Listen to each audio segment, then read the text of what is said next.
Thank you so much for joining us here on Influence Her, only on News 12 Plus. I'm Amanda Bossard. And I'm Aisha McKenzie. Our guest today embodies what it means to be a strong woman in more ways than one. She's an International Federation of Bodybuilding Pro Olympian athlete, but that wasn't always her goal. Her journey actually started with an interest in becoming a fashion model before the industry standards pushed her to recognize that beauty starts on the inside, and fitness then became her focus. I think for a long time, I was just looking, what am I going to do with myself? I felt that it was just very important to at least show some form of individuality.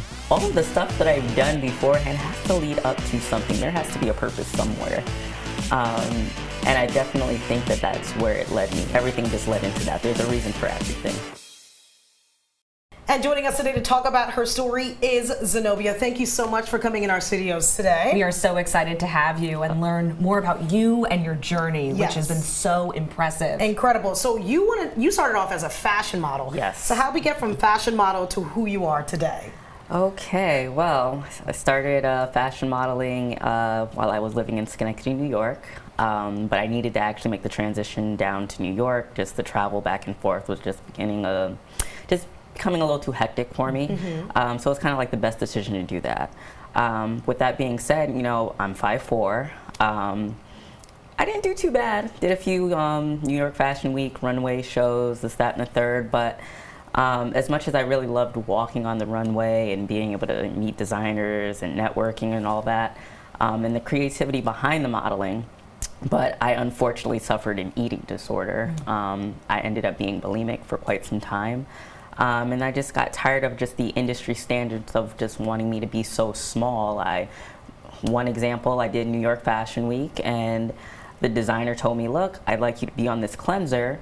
You know, next week you'll come to me, you'll be a little bit smaller, and then when we do the final fitting, you'll be a little bit smaller. And I'm like, you've got to be kidding me. Wow. That's like, crazy. you've already picked me, you knew what you were getting, and I just had enough. Felt like you had to change too much. Absolutely. So when did you come to that decision that I've had enough, and then start building what you've become today? Oh, wow. You know, I still wanted to be somewhere in the modeling, you know, industry, but maybe fitness would be a better choice for me, being my build. I have a background in gymnastics and also cheerleading, so, you know, the broad shoulders and whatnot. I first wanted to start just getting myself to being healthy again, eating properly. I started actually going to Mid-City Gym.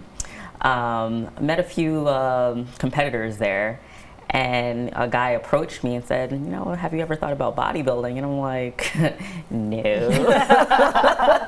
I was like, well, my mother, she actually was a bodybuilder years ago. That's amazing. Thank you. And I just knew that I didn't want to be able to get that big. I mean, I think it's an amazing accomplishment that she was able to do so, but that wasn't the look that I wanted to go for. And the guy was like, no, there's other divisions, check it out.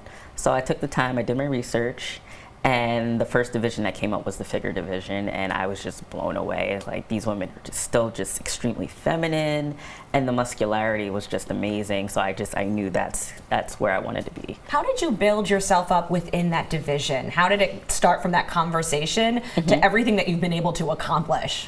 Wow, to be very honest, it's been a very quick journey, to be very honest. You know, for one, most amateurs, unless you're really genetically gifted, thank God. Go ahead, I think Mom, thank you for those wide shoulders. But, you know, for most amateurs, it could take like several years to finally get your pro card. And I started competing in 2016. I did my first show in the summer, and I wound up winning that show. Wow. Technically didn't count because it wasn't nationally qualified yet. It was a brand new show. As soon as I touched that stage, that was it. I knew this is what I wanted to do. And within that time frame, 10 months later, I actually wound up getting my pro card. Amazing. You are So incredible. it's been Were you very blown fast away? journey. Oh my like, gosh. You stepped up, like, did you feel like this is where I'm meant to be? What Yes. did you feel in that moment, Honestly, walking on stage? yes. It was just exhilarating. I mean, having a cheerleading background and that competitive background, I felt like I was back home again. And you have such a great following on Instagram and on social media. the women that you looked up to, now you are that woman. For a lot of people, maybe some who aren't bodybuilding, but your confidence really just shines through all of your photos. And how do you feel you're affecting, you know, younger women who are looking at you, women who kind of want to be in your same position with the platform that you have? I think I'm definitely influential. I'm very transparent, which I think is very important. I know a lot of the times women, you know, they see the Instagram models, especially the fit ones, and, you know, they've literally been killing themselves, you know, to kind of get that way. And I think people are more so inspired by me just because of the transparency that I do give. I show you what I look like in my off season. I don't just show you what I look like when I'm on stage. I don't look like this year round because, to be very honest, as a woman, it's not healthy to be that low of a body fat percentage. You know, being healthy, you can still be fit, you can still have a six-pack. It's maintainable, but not stage ready maintainable. And what's great about you is you share the wealth. Like, you train other women as well. So how is that? Why did you want to give back in that sense to women who just want to be healthy and fit? I just thought it was very important going from where I was. You know, yes, I was an athlete and whatnot, but then I also went through a depression. I was overweight. We went to being bulimic. Then we went to being a healthy pro athlete. So it's just, I felt like I've been through every stage. And I just thought it was very important for me to be able to give back to other women who are going through the same things. I know a lot of women don't like to speak upon eating disorders, but to be very honest, it's extremely common.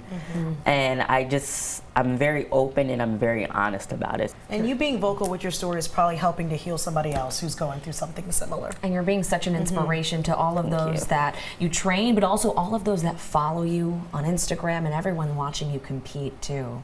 Thank you so much for sharing your story with us here today. Thank you so much for having me. It's such an inspiration. It has. And you have to follow Zenobia's journey on her Instagram at World of Zenobia. You don't want to miss out on what she posts, I promise. Absolutely not. We'll be right back.